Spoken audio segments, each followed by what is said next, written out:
That's not authorized. In the letter that you sent to Harvard demanding that they make certain changes, you told them that they had to end all of their diversity programs, but that they had to institute viewpoint diversity. That doesn't seem to make sense. How do you ask them to end diversity programs while instituting viewpoint diversity? Those seems to be totally contradictory.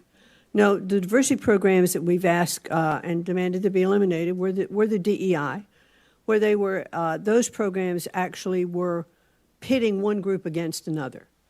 Isn't viewpoint diversity a diversity program? A viewpoint diversity is exchange of ideas that's actually better, absolutely.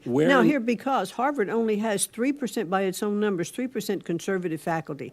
Do you think they are allowing enough of viewpoint diversity through that teaching on campus? Where in the statute does it give you the ability to cut off federal funding for a university based upon your decision, your determination that they don't have viewpoint diversity? Can you cite to a statute, an authority that Congress has given you to micromanage the viewpoint diversity of a college?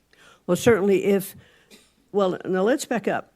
Well, no. I think that's really important. I'm going to answer your question. Can you cite a statute? Because you can't cut off funding for universities unless you have a statutory authorization to do so. So what statute gives you the right to tell any university that they have to have a certain mixture of viewpoints?